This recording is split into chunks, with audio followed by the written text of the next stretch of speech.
بسم اللہ الرحمن الرحیم. السلام علیکم. میں ہوں Manzoor Hassan, law graduate from university of Malakand. آج کا ہمارا ٹاپک ہے قانون کے مطابق کہ واٹ از لاء, قانون کیا ہے یا قانون کسے کہتے ہیں.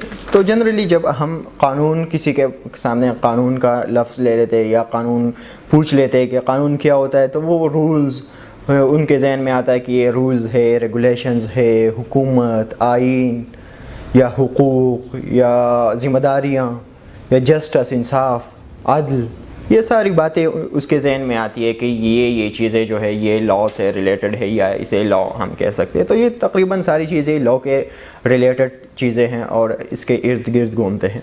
تو آج ہم آئیں گے کہ قانون کسے کہتے ہیں. تو اگر ہم اس کا اسپیسیفک ڈیفینیشن لے لیں تو قانون دراصل اجتماعی اصولوں پر مشتمل ایک ایسا نظام ہوتا ہے کہ جس کو کسی حکومت کی طرف سے ایک معاشرے پر نافذ کیا جاتا ہے اسے منظم بنانے اور اسے کنٹرول کرنے کے لیے, اور پھر اسی معاشرے کا کے رویوں کا دار و مدار جو ہے وہ پھر اسی قانون پر ہوتا ہے. قانون کا اصل مقصد کیا ہوتا ہے؟ تو قانون کا بیسک مقصد جو ہمارے پاس ہے یا پرپس جو ہمارے پاس ہے وہ یہ ہے کہ ایک معاشرے کو منظم طریقے سے چلایا جائے اور جو لوگ عوام ہے انہیں انصاف فراہم کیا جائے, عدل و انصاف فراہم کیا جائے.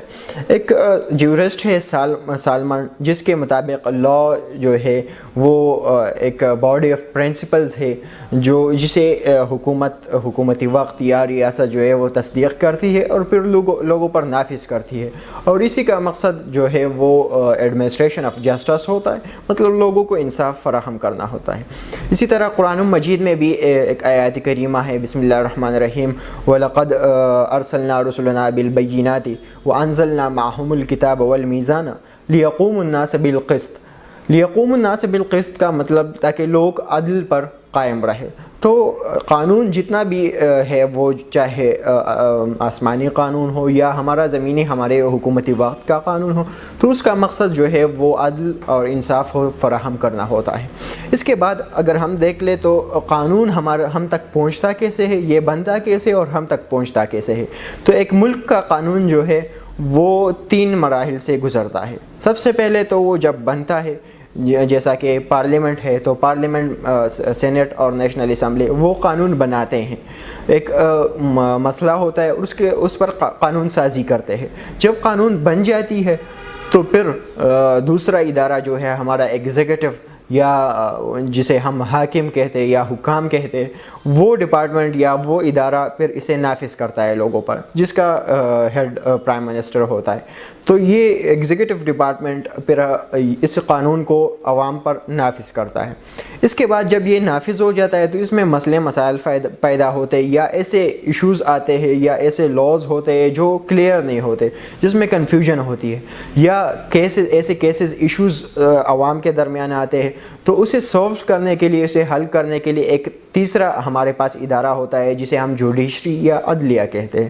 تو عدلیہ پھر ان مسائل کو پھر قانون کی نظر سے دیکھتے ہیں اور پھر ان مسائل کو, ان ایشوز کو پھر وہ حل کرتے ہیں اور اس پر ڈیسیجن دیتے ہیں. تو یہ 3 ادارے جو ہے یہ بیسیکلی قانون کو بنانے, نافذ کرنے اور اس کے مسئلے مسائل کو حل کرنے کے لیے کام کرتے ہیں, اور قانون کو ہم تک پہنچانے کے لیے یا عوام تک پہنچانے کے لیے یہ 3 ادارے ہر ملک میں تقریباً کام کرتے ہیں. تو یہ تھا شارٹلی بریفلی قانون کے مطابق کہ قانون کیا ہے, قانون کسے کہتے ہیں اور یہ کیسے بنتا ہے. تو یہ آج کے لیے اتنا ہی کافی ہے. دعاؤں میں یاد رکھیے. اللہ حافظ.